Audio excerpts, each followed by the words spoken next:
Hello and good morning.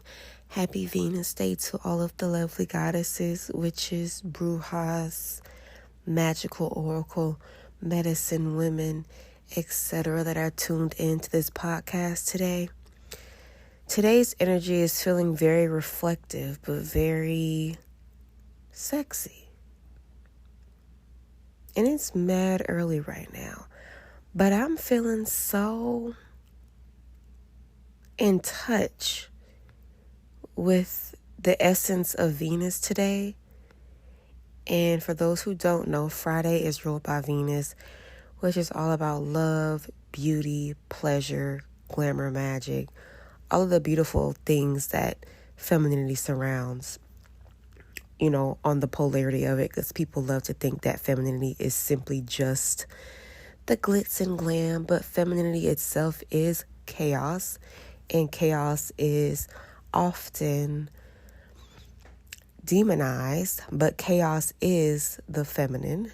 The earth is feminine. Mother Nature is feminine. So I feel that in honor of today, I wanted to talk about dark feminine energy. I've been on a complete rampage for maybe 3 years or so studying dark feminine energy, and more so studying the polarity of feminine energy, because for a while I always thought that feminine energy was just the sweet softness and the docile, the receptive energy. And I never for a while looked into the other aspects of feminine energy, which was an eye-opener for me. Because can you imagine the amount of women that are left with autoimmune diseases and sickness and mental health issues because they didn't learn growing up that they did not always have to be sweet and kind and just someone who would just take the brunt of everything and take the burden, that society taught us. We're taught that we should strive to be wives and mothers and to be child bearers and carry the burden of the house and carry the burden of everything else, and completely lose touch with our free, wild, feminine selves. Now, disclaimer, I have nothing against women who want to have kids. I have nothing against women who want to get married, who want to be wives. I also would like to do those things, but I feel like it's always important to evaluate your why and to evaluate how you are nurturing your true self, and to make sure you are not being consumed by these, ideologies. Now, today's episode, as you can tell by the title, I'm talking about how self-devotion, extreme self-devotion, unlocks the door to really starting to live your life how you want to. And the reason why self-devotion goes so heavily with dark feminine energy is because even as young girls, we're taught that being a woman and being feminine is all about being a helper and being a kind of like a helper of the house, a helper of the community, a helper of everyone else, kind of like a safe space for everyone else, because we naturally have that nurturing energy. But I noticed that while we're growing up, we're taught that the women that don't want to be of help to everyone, and the women that want to pour into themselves and only themselves for however long that may be, they could choose to do it their whole lives. Who cares? But when they're chosen or depicted to be that kind of woman, they are always what? Evil. Okay? Evil, mean. The qualities are seen as such dark, negative attributes that I feel like a lot of women just shunned that way of thinking. And today's episode is me aiming to rewire that narrative, because I realize how dangerous it is as we get older, especially as I'm approaching the age to bear children and I'm approaching the age where I'm considering children and considering marriage, I'm realizing there are so many narratives that we were fed, so many lies that we were given as women, and how strategic it was to keep us completely out of touch with our dark feminine energy, and how important it is to be in touch with it for you to actually succeed and be joyous and content in life for real. So the self-devotional aspect, I'm talking about straight up, I'm just going to get right to it. I'm realizing that the women who look and live the best lives are the women who are completely devoted to themselves. And these are women who have marriage. These are women who don't have marriage. These are just women who have adopted that mindset where no matter what, no matter who, no matter what circumstance, I am a top priority. And that will remain for the entirety of my life. I'm realizing that is definitely a mindset that makes or breaks a woman's life. Now, I've already touched on previous episodes. If you tune into the YouTube that I created recently, I touched on that when I was touching on to how we can really create our own lives and how it's important to rewire the narrative around the feminine. I didn't, however, touch on how I'm beginning to realize that the importance of self-devotion and that self-obsession that we're taught to look at such a bad thing as a woman is legit the key. Like there is no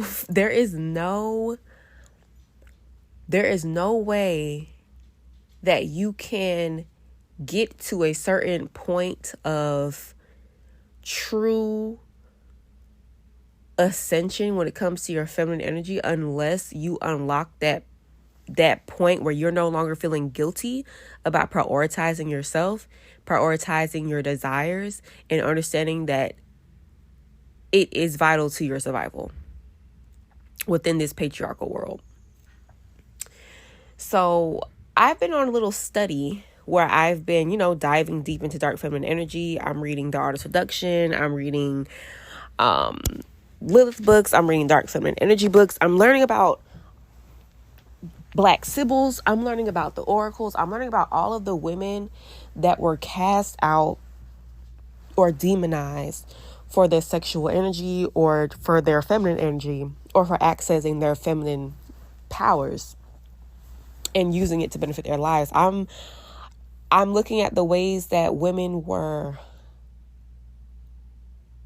ostracized for accessing a certain energy that the patriarch did not want the matriarch to access. I'm looking at the ways that the matriarch was erased.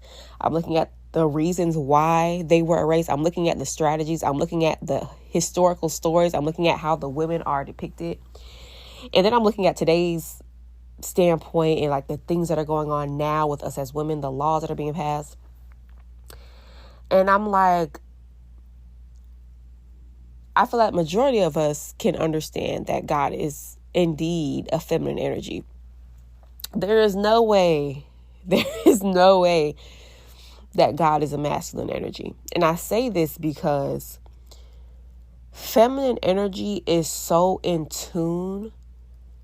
Feminine energy is too in tune with the natural world around us for God to be masculine. Feminine energy is too much of a creator energy. Feminine energy is too much of a God energy for God to be masculine. So when I think about all of the powers that women have, if you look at history, those that were ostracized, those that were, even if we're talking about ethnicities, those that were ostracized, those that were mistreated, those that were completely isolated and stolen from were people that had things that other people wanted. Why do we feel that why have we all not sat down and processed that the reason that women are taught from birth to be submissive, taught from birth to need a man, taught from birth to need saving, taught from birth to be a damsel of distress, taught from birth to not access their powers, taught from birth to not, to kind of despise the pretty girl, to despise the girls who knew their powers from a young age. We were taught to despise that because they did not want us knowing our true inner power. They did not want us knowing how much we can rule this world. And so when I was doing more studying into just feminine energy and how we have been ostracized and isolated and mistreated intentionally because of the fear of us, I want you to understand, the misogyny and all of the issues and all of the gender wars that are going on, the issue that is happening is that women are becoming more in touch with their financial power, their independence. They're realizing they never actually needed a partner to succeed in life. They realize that partnership is not a necessity, but a want. And they're realizing that there is soul power in their energy as a woman, and they can really run this thing up on their own. When they saw that we began to have access to that, and not only that, we saw it, and that we're making more money than them, and we're doing things that a lot of them don't even get the chance to do. And not only that, but we're getting in touch with our feminine energy and we're owning it. Oh my God, that is why these gender wars are occurring. It is out of fear. It is out of fear that we will run this thing up. And so as I'm diving more into this study, and I'm like, oh my God, we all know that any form of hatred is a form of admiration, right?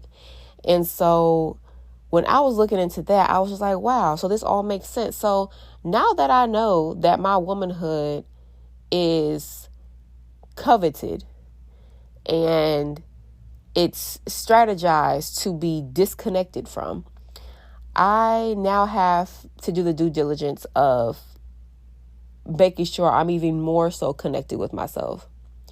And so when I talk about self-devotion and self-obsession in a way, I mean, like, I feel like women need to get so in tune and so in touch with their bodies and with their energy and their individual feminine power, even their sexual energy. I feel like every woman needs to access their sexual energy. If every woman got in touch with their sexual energy and used it,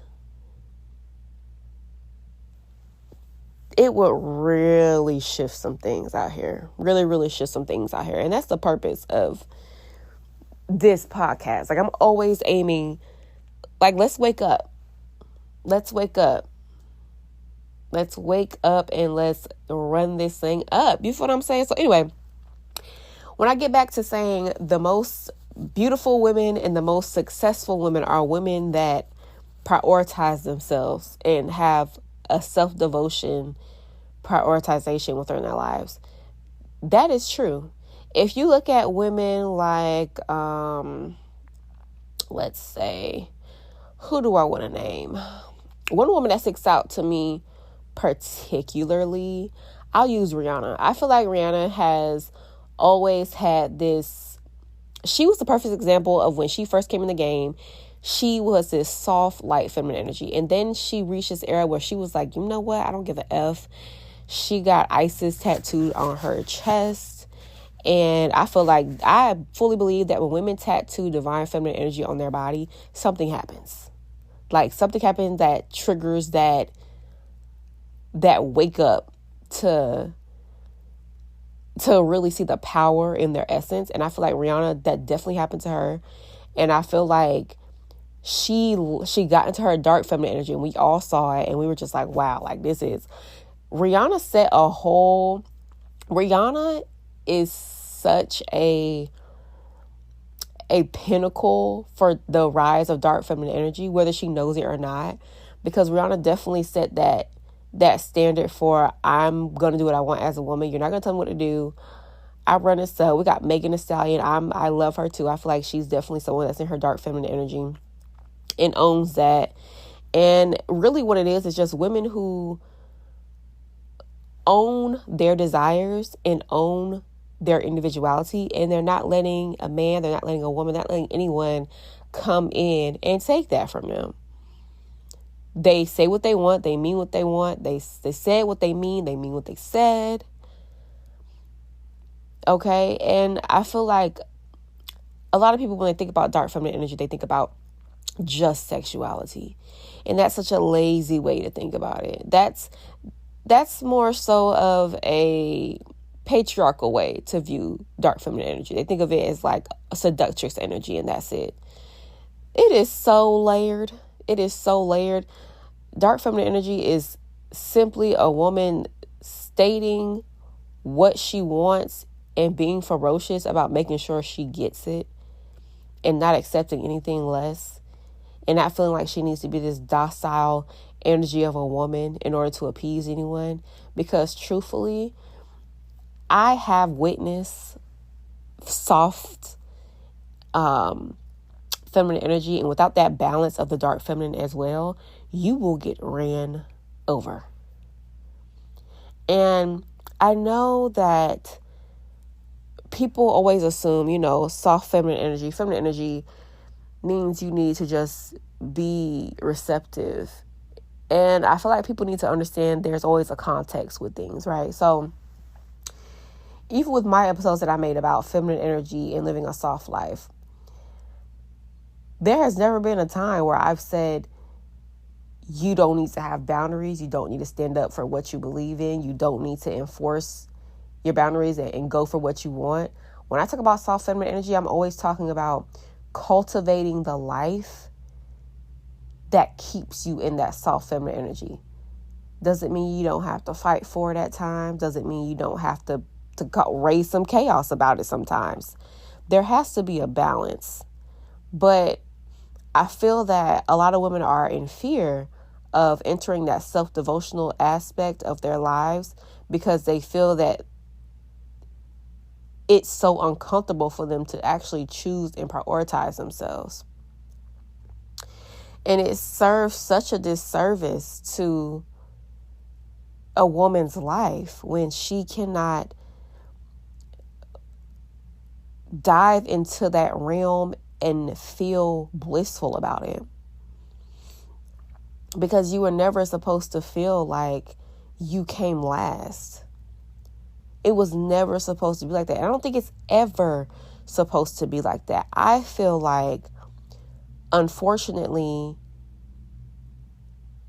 a lot of women have been programmed to put themselves on the back burner and deal with themselves last because they feel that they serve a purpose only when they are putting themselves last. I feel like we have to look at the process of community and the process of helping others and the process of being of service in a different light. I personally feel that there is no reason that you should ever come last. I feel that there is a way to prioritize yourself and your children. I feel that there's a way to prioritize yourself and your partner. I feel that there's a way to prioritize yourself and your career.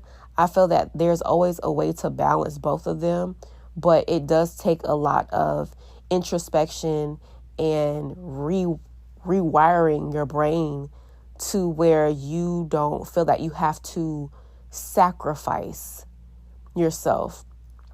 I feel like there's a lot of martyr energy when it comes to womanhood and getting older and being in that essence of getting older. I feel that we have to get closer to martyrhood and be this sacrificial lamb in any sense of the word, out of the sake of love, out of the sake of whatever. And I just feel like I don't feel like it was meant to be that way.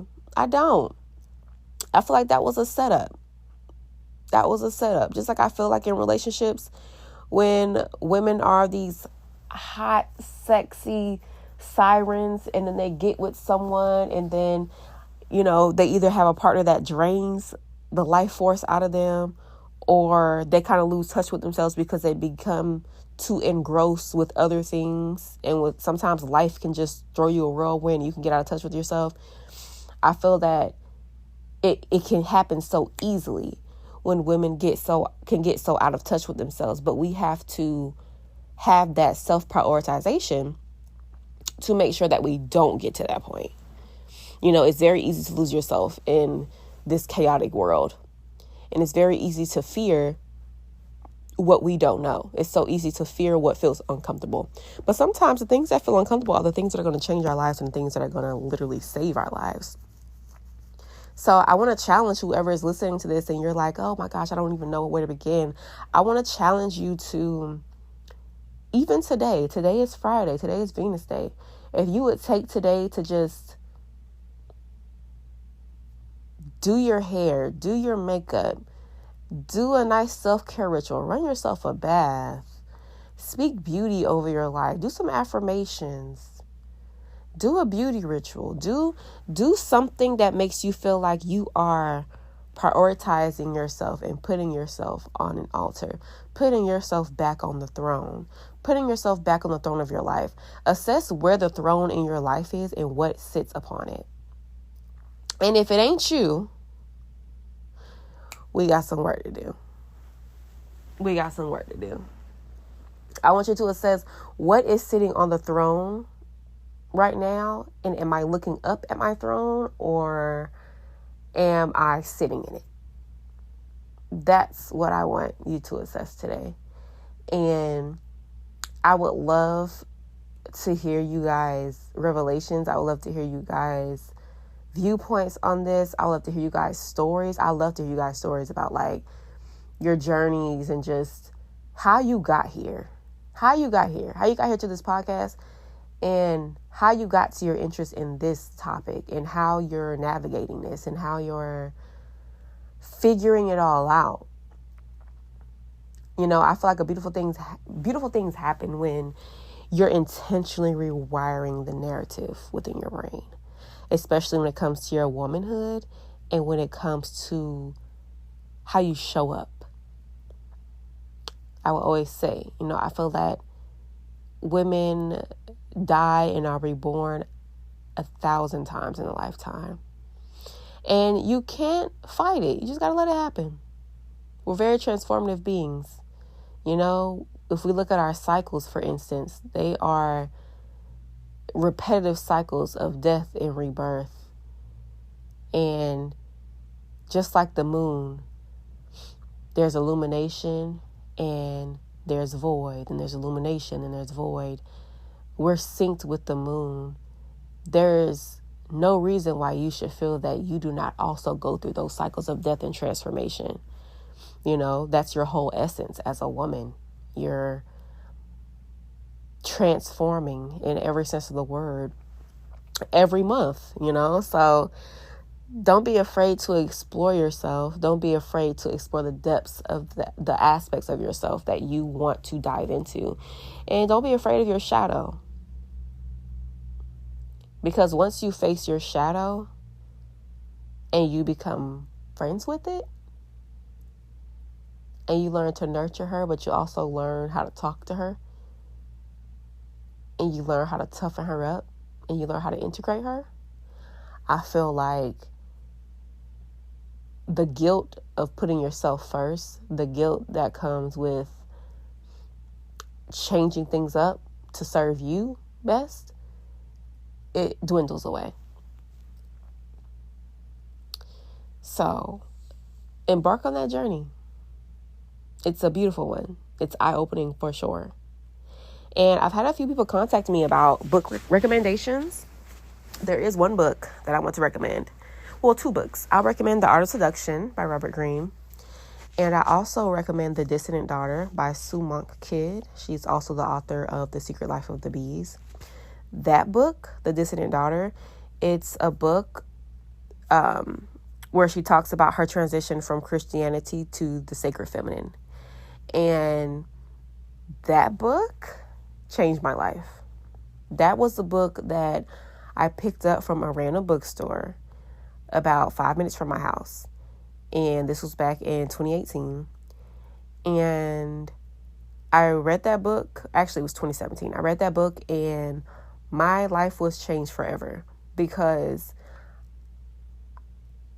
I already had questions about why is everything so masculine? Like everything divine in Christianity is so masculine. Like where I in my personal life, I always saw so much matriarchal power. I grew up in a very matriarchal kind of family. So there were still men present in the home, but it was a very matriarchal kind of home. So I already had that viewpoint of like, wow, women really run the show. And so I had questions. And when I read that book, it was very eye-opening. It was like, oh my gosh, like all of the questions that I think every young woman has at some point. Like it always hits you at some point, even while you're a teen. You have certain questions about when you notice patriarchy and you notice the systems and you're just like, what's going on here? You know, it definitely was eye-opening and it definitely allowed me to explore my feminine even more. So I definitely recommend it. And I also have started forming the Patreon because I had a few ladies reach out to me and said that they would be open to joining it, where we would discuss, you know, certain books. We would discuss certain topics, rituals, deeper topics where we're not really restricted and we can really get into things. And then where we can even talk live together through like live chats and things like that. So if you're interested in that, that will be posted this week. Today is Friday, but I will honestly try to have that posted by Sunday. So if any of you are interested, definitely look out for that. The prices are not astronomical. There will be tiers, but there will still be things that I believe will be beneficial to everyone. And yeah, so thank you so much for tuning in, and best of wishes on your feminine journey, on your magical journey, on your embarkment to feminine embodiment and to your magical way of living. Keep your whimsy alive. Keep your whimsy alive. Don't let life, don't let situations, don't let circumstances, don't let relationships, don't let friendships, don't let anyone, don't let your career, don't let anything take your whimsy away. Keep that thing alive. Until next time, peace.